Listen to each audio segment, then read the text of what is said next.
আসসালামু আলাইকুম। আজকের ক্লাসে আমরা দেখব অনার্স সেকেন্ড ইয়ার মেজর যে ক্যালকুলাস 2 সাবজেক্ট রয়েছে সেটি চ্যাপ্টার 2 তে রয়েছে হচ্ছে বক্রতা। এই চ্যাপ্টারে যেহেতু বক্রতা অর্থাৎ বক্ররেখা নিয়ে সব আলোচনা, তো আমাদের প্রথমে বক্ররেখা সম্পর্কে জানতে হবে। বক্ররেখা কাকে বলে এটি আবার শর্ট কোশ্চেন আসতে পারে 1 মার্কের জন্য, তো এটি আমাদের শিখে রাখতে হবে। বক্ররেখা হচ্ছে যদি কোনো একটি রেখা তার প্রতিটি বিন্দুতে দিক পরিবর্তন করতে থাকে তাহলে সেটাকে আমরা বক্ররেখা বলবো। ঠিক এরকম রেখাটি যদি এরকম হয়, এটি হচ্ছে বক্ররেখা। এর প্রতিটি বিন্দুতে যতগুলো বিন্দু আছে প্রতিটি বিন্দুতে সে তার দিক পরিবর্তন করতে আছে। বক্ররেখা এরকম হতে পারে, এরকম হতে পারে, এরকম হতে পারে।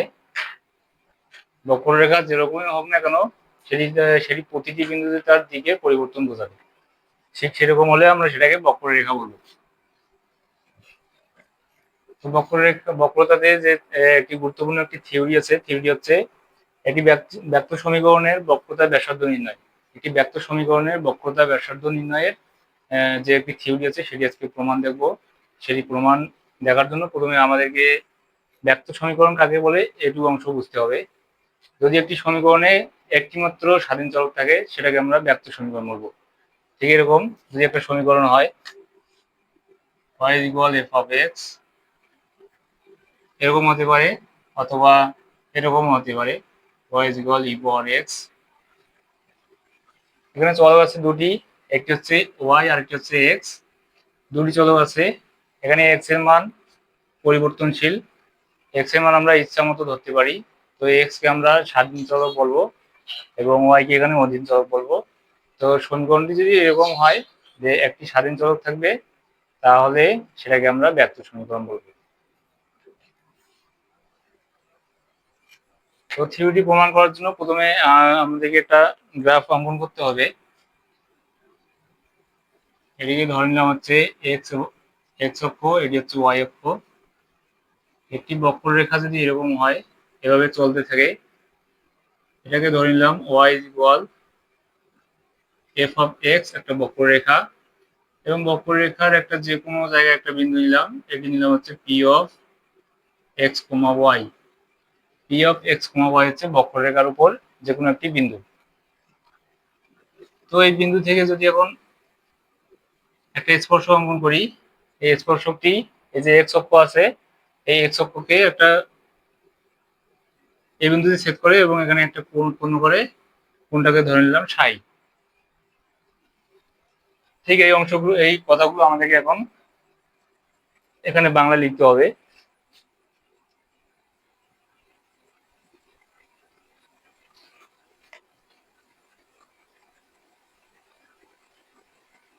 প্রুফ,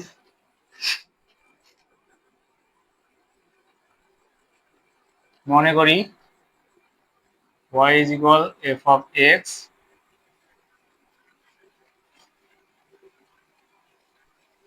বক্ররেখার যে কোনো একটি বিন্দু, বিন্দুটি হচ্ছে কি p of x, y হতে x অক্ষের উপর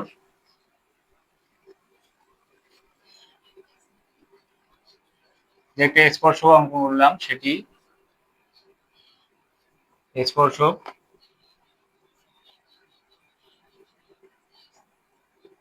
সাই কোণ উৎপন্ন করে।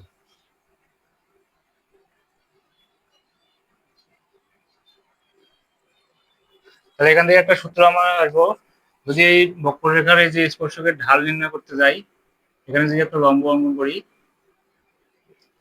এই অংশটি হচ্ছে এক্স, এটি হচ্ছে ওয়াই। তো আমরা ট্যান থিটা সমান কি লিখবো তখন, স্পর্শকের ঢাল dy dx is equal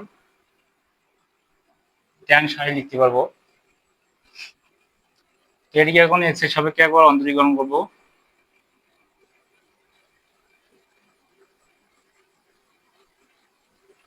x এর সাপেক্ষে ব্যবকলন করে পাই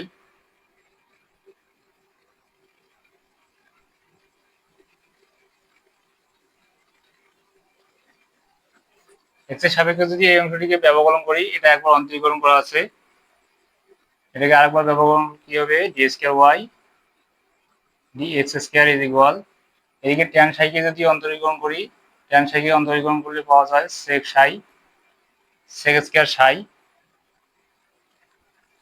তো এখানে তো এক্স নাই, এক্স এর সাপেক্ষে যদি আমরা অন্তরীকরণ করতেছি, এখানে এক্স নাই, এখানে আছে সাই। তো সাইকে আমাদের আরেকবার অন্তরীকরণ করতে হবে, D psi by D X, D square Y D X square is equal sec square psi into D psi by D X. D psi D X কে আরেকটু মডিফাই করে যদি লিখি, দেখে লেখা যায় D psi D S into D S D X. DS এবং DX কাটা দিয়ে আবার উপরটা থাকে, এখান থেকে D square Y D X square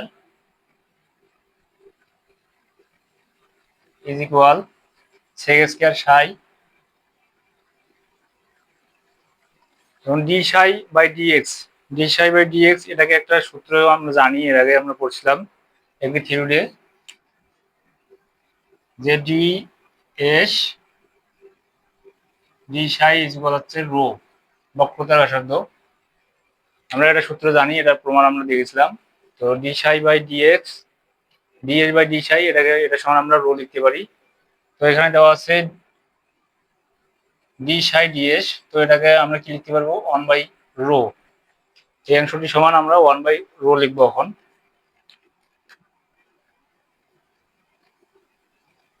1/রো। এবং এখানে ছিল আরেকটি কি, ডিএস ডিএক্স। এটিকে 1 নম্বর সমীকরণ দিয়ে রাখলাম। এখন আমরা এখান থেকে ডিএস ডিএক্স এই অংশটি মান বের করে নেব। এই মান বের করার জন্য আরেকটি লেখ বুঝতে হবে আমাদেরকে। এটি ছিল আমাদের বক্ররেখা, বক্ররেখার যে কোনো একটা বিন্দু নিয়েছিলাম পি, এবং এদিকে একটা লম্ব অঙ্কন করেছিলাম।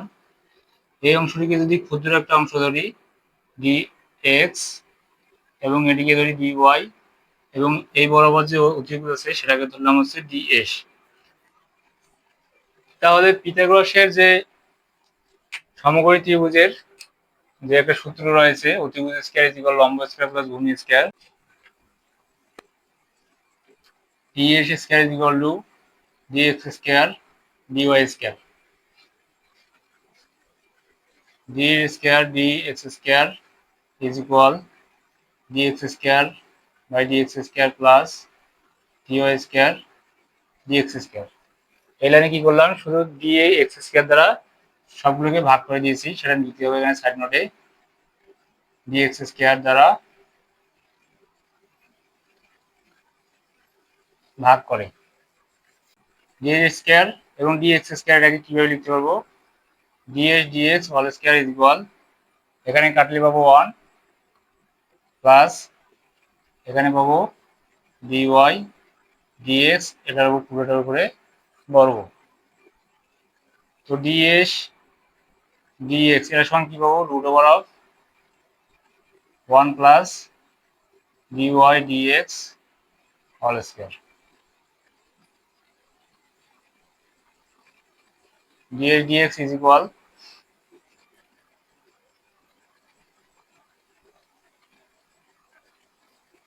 root over of 1 plus dy dx, এটা সমান আমরা এর আগে দেখছিলাম, ঠিক এই গ্রাফ থেকে আমরা বের করছিলাম dy dx সমান হচ্ছে tan psi, তো এটি সমান আমরা tan psi লিখব, tan psi, এবং এখানে বর্গ ছিল বর্গ, tan square psi, ds dx is equal root over of, তো 1 plus tan স্কয়ার থিটা সমান আমরা sec স্কয়ার থিটা লিখি, তো sec স্কয়ার psi, অতএব ds dx is equal, square এবং রুট এখানে কাটা যাবে, থাকবে হচ্ছে sec psi। তো ds dx এর মান আমরা পেয়ে গেলাম। তো 1 নম্বর সমীকরণে আমরা এখন এই ds এবং dx এর মান যে বের করলাম sec psi, সেটা বসাবো।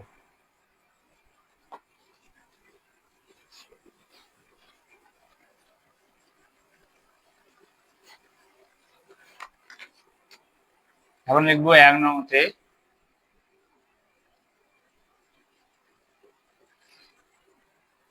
অ্যালম্যান সমীকরণে কি ছিল? D square Y D X square is equal sec square psi into 1/রো ইন্টু ডিএস ডিএক্স। তো ডিএস ডিএক্স এর মান বের করছি, এখানে ডিএস ডিএক্স না লিখে এখন লিখবো সেক সাই। সেক স্কয়ার সাই এবং সেক সাই যদি গুণ করি তাহলে পাবো সেক কিউব সাই, সেক কিউব সাই, এবং এদিকে রোটাকে নিচে লিখলাম। এবার চাইলে আমরা আর গুণ করে দিতে পারি, তো রো ইজ ইকুয়াল লিখতে পারি sec cube psi divided d square y d x square.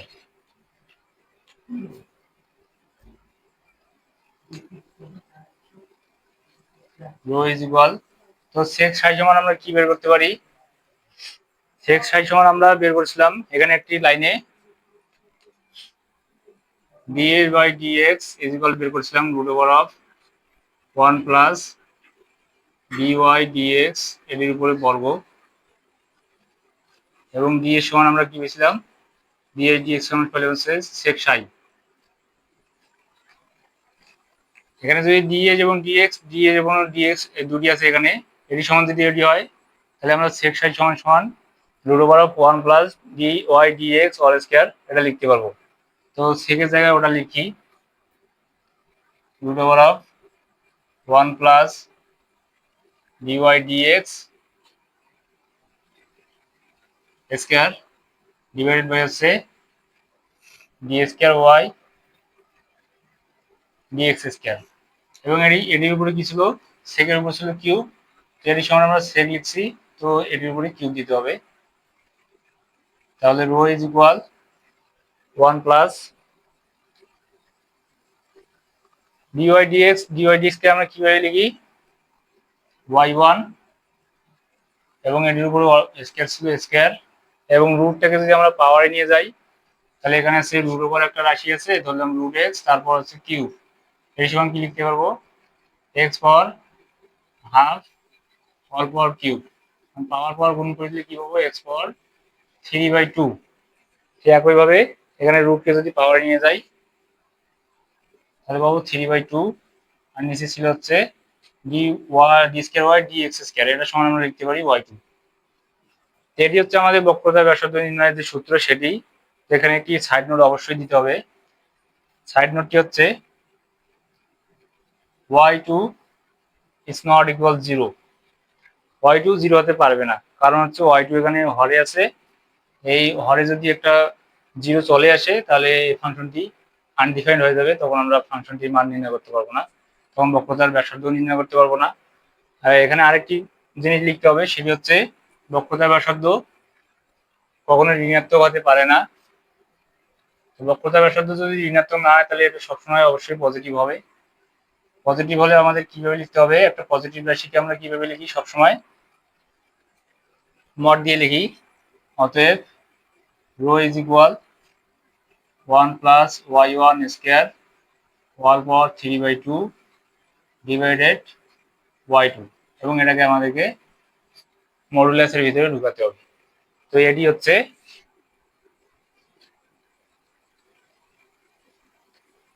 একটা ব্যক্ত সমীকরণের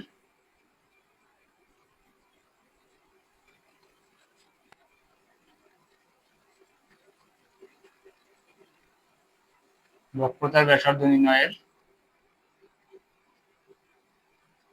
সূত্র বা সমীকরণ।